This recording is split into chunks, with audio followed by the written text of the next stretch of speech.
2014 మార్చి 14 రోజున పవన్ కళ్యాణ్ గారి స్పీచ్ చూసి 2 తెలుగు రాష్ట్రాల్లో యువత గాని చాలామంది రాజకీయాలు బాగుండాలని కోరుకునే ప్రతి ఒక్కరు పవన్ కళ్యాణ్ గారు రాజకీయాల్లోకి వచ్చారు కాబట్టి ఈ స్పీచ్ చూసి అద్భుతంగా చేస్తాడేమో అని భావించిన వాళ్ళందరినీ తడి గుడ్డతోటి అందరిని గొంతులు కోసేశాడు.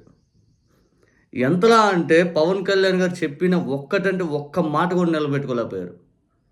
ఒక్కటి అసలు ఎన్నో డైలాగులు, సినిమా డైలాగులు చెప్పాడు దాదాపు 2 గంటల సేపు. ఒక్కటి నిలబెట్టుకున్నాడా?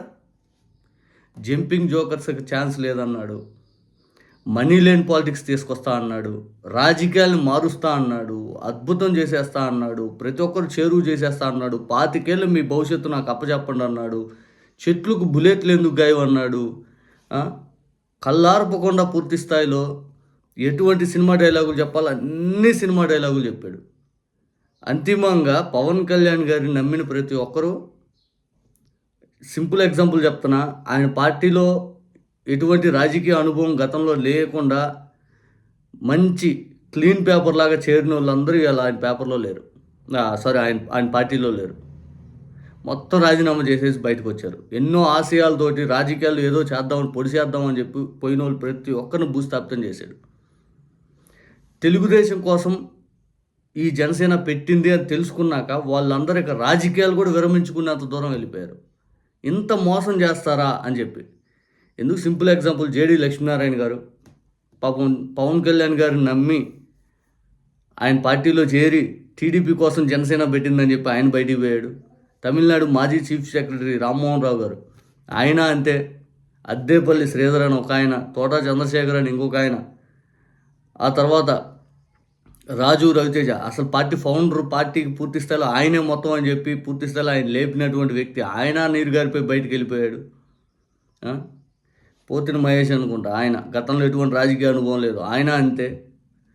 ఆ తర్వాత చాలామంది ఇంకా చెప్పాలనుకుంటే పవన్ కళ్యాణ్ గారి పార్టీలో నుంచి ఏదైతే ఆయన చేసినటువంటి అన్యాయం, ఆయన తెలుగుదేశం పార్టీ కోసమే ఆయన పార్టీ పెట్టాడని చెప్పి అందరినీ భూస్థాపితం చేసి ఈరోజు అండర్ గ్రౌండ్కి వెళ్ళిపోయారు. ఎక్కడ ఉన్నారో కూడా తెలియదు. మాదాసు గంగాధరం అనుకుంటా ఆయన పేరు, ఆయన అంతే. పవన్ కళ్యాణ్ గారికి ఈరోజు 21 మంది ఎమ్మెల్యేలు అవకాశాలు వచ్చింది కదా, అవకాశం టికెట్లు ఇచ్చుకోవడానికి. ఆయన పార్టీ వాళ్ళకి ఏమైనా అవకాశం ఇచ్చాడా? టీడీపీ నుంచి చేరిన వాళ్ళకి టికెట్లు ఇచ్చాడు. టీడీపీ నుంచి చేరిన వాళ్ళకి టికెట్లు ఇచ్చి గెలిపించాడు. ఏది? ఆ టీడీపీ పార్టీతో పొత్తు పెట్టుకొని సొంతంగా ఎదిగే ఆలోచన ఇంతవరకు చేయకపోగా గ్రామాల్లో పార్టీ కమిటీలు వేసి పూర్తిస్థాయి పార్టీని పటిష్టం చేద్దామని ఆలోచన ఆయన చేయలేకపోయాడు. గట్టిగా ఒక్కరోజు పార్టీ కోసం ఆయన కేటాయించలేకపోతున్నాడు. బికాజ్ ఆయన సినిమా అంటే మక్కువ, చంద్రబాబు నాయుడు గారు అంటే మక్కువ. చంద్రబాబు నాయుడు గారు ఏది చెప్తే అది చేస్తారు. ఎందుకు ఇంకా చెప్పాలనుకుంటే పవన్ కళ్యాణ్ గారు పార్టీ పెట్టాక ఒక్కరోజైనా ప్రెస్ మీట్, వాళ్ళ పార్టీ అధికార ప్రతినిధులు, పార్టీ సంబంధించిన నాయకులు ప్రెస్ మీట్ అటెండ్ చేస్తూ మా పార్టీ విధానం అని ఎవరైనా చెప్పారా? డిబేట్లో వచ్చి మాట్లాడేది డిబేట్ ఇష్యూ బేస్డ్ మీద ఉంటుంది. ప్రెస్ మీట్ అనేది పూర్తి స్థాయిలో అధికార పక్షం చేస్తున్నది క్వశ్చన్ చేయడం ప్రెస్ మీట్ ఉంటుంది. అంటే కూలంకుషంగా గంటలైనా వాళ్ళ పార్టీ విధానాలు ఇది, మేము ఇట్లా చేస్తాము, మేము ఇట్లా ఆలోచన, మీరు ఇట్లా ఎందుకు చేశారని చెప్పి విమర్శించే చోట ఒక ప్రెస్ మీట్ ప్రతి పార్టీకి ఉంది.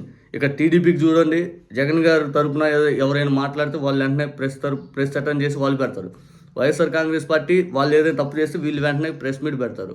ఇక జనసేన ఈ 12 సంవత్సరాలు ఏనాడు కూడా ప్రెస్ మీట్ అటెండ్ చేయాలి. ప్రెస్ మీట్ పెట్టి ఇదిగో ఇది తప్పు అని ఎత్తి చూపించిన దాఖలాలు లేవు. బికాస్ పవన్ కళ్యాణ్ గారికి అది ఇష్టం లేదు. అది క్వశ్చన్ చేస్తుంటే పార్టీ పెరిగితే అప్పుడు టీడీపీకి పూర్తి స్థాయి నష్టం.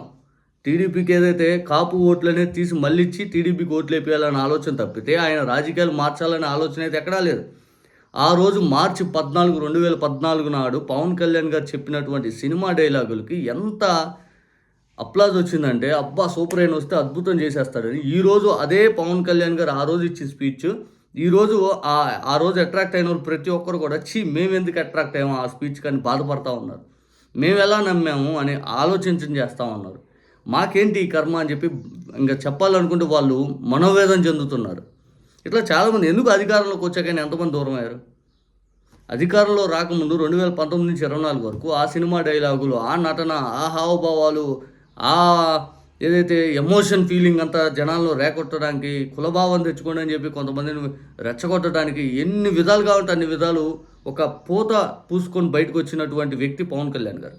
ఈరోజు 2024 ఎన్నికల తర్వాత గెలిచాక ఆ పూత పోయింది, ఆ ఎమోషన్ డైలాగులు పోయినాయి, న్యాయం చేస్తానని మాటలు పోయినాయి. అంతిమంగా టీడీపీని గెలిపేయాలనే ఆలోచనతోటి 2 సార్లు గెలిపించి ఆడ కూర్చోబెట్టి పక్కకెళ్ళిపోయాడు.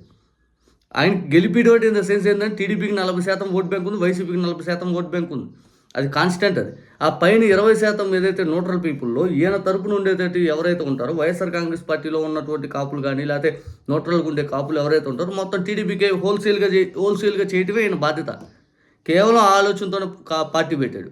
మీరు చూడండి, ఇటుపక్క కమ్మ ఇటుపక్క రెడ్డి అని చెప్పి వెళ్ళిపోతున్న తరుణంలో చంద్రబాబు నాయుడు గారికి ఏదైతే కాపు తరపున ఏదైతే ఆ ఓట్ బ్యాంక్ కావాలనే ఆలోచనతోటి పవన్ కళ్యాణ్ గారికి ఆ స్పేస్ ఉంది కాబట్టి ఆ స్పేస్ ఆయన చేత పెట్టించి ఆ స్పేస్ ఆయన ఎదగనీయకుండా పూర్తి స్థాయిలో చంద్రబాబు నాయుడు గారి పక్షాన్ని నిల్చోబెట్టుకున్నారు.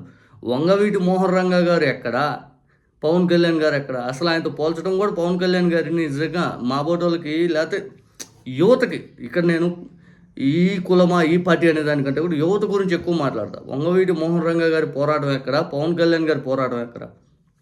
ఆయన ఎదురు తిరుగుతాడు ఏదైనా కానీ. ఈయన ఒక జగన్ గారికి మాత్రం ఎదురు తిరగటానికి చంద్రబాబు నాయుడు గారు చెప్పిన పార్టీ.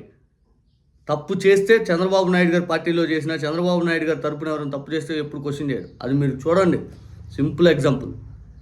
కేవలం జనసేన అనేది పెట్టింది టీడీపీ కోసం. అది ఎన్నో సందర్భాల్లో నేను రాత్రి కూడా చెప్పాను.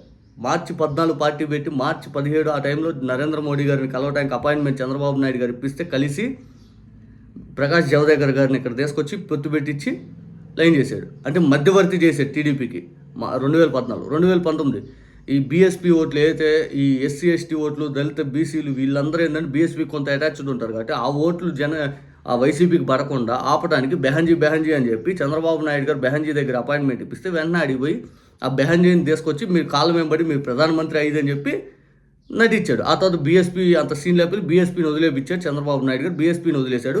అమరావతి ఇష్యూ 3 రాజధానులు అనగానే 2020 జనవరికి వెళ్ళి బీజేపీ ఎన్డీఏ కూటమిలో కలిశాడు. బీజేపీని అన్ని తిట్లు తిట్టించి తర్వాత 2024 వచ్చేది సేమ్ ఇదే స్ట్రాటజీ. బీజేపీ దగ్గరికి వెళ్ళి టీడీపీని కలిసే ప్రయత్నం ఈయన చేశాడు. 3 సందర్భాల్లో టీడీపీ కోసం పనిచేశాడు. ఇంతకు మించిన ఎగ్జాంపుల్ ఉందా? ఇంతకు మించిన ఎగ్జాంపుల్ ఏమైనా కావాలా? జనసేన అనే పార్టీ డైలాగుల పార్టీ. జనసేన అనే వాళ్ళు దయచేసి ఒకసారి ఆలోచించుకోండి. ఆయన చెప్పే సినిమా డైలాగులు నమ్మి పూర్తి భవిష్యత్తును అంధకారంలో నెట్టుకోవద్దు. ఈరోజు అధికారంలోకి వచ్చాక జనసేన పార్టీ పవర్ ఏమన్నా అనుభవిస్తుందా? పవన్ కళ్యాణ్ గారికి ఆ స్పెషల్ హెలికాప్టర్, ఆ కాన్వాయ్, Z+ కేటగిరీ సెక్యూరిటీ తప్పితే ఆయనకు కూడా పూర్తిస్థాయి పవర్స్ లేవు. ఇది ఎవడైనా ఆలోచించుకోవాలి. నిజానికి పవన్ కళ్యాణ్ గారు మోసం చేశారు. ఒక తరం యువతను మోసం చేశారు. ఒక తరం యువతను ఆలోచన శక్తి లేకుండా సినిమా డైలాగులు చెప్పి మోసం చేసేశారు. వాస్తవం చెప్పాలనుకుంటే జనసేన పార్టీలో చాలామంది చేరి ఇండివిజువల్గా వెళ్ళి రాజకీయాలు చేద్దాం, మంచి పేరు తెచ్చుకుందాం ఉన్న వాళ్ళందరూ అండర్ గ్రౌండ్లోకి వెళ్ళిపోయారు. 2014 నుంచి మీరు బేరీ చేసి లెక్కలేండి. ఆ చింతా రాజశేఖర్ గారు లేకపోతే చాలామంది ఉన్నారు అసలు చెప్పాలంటే.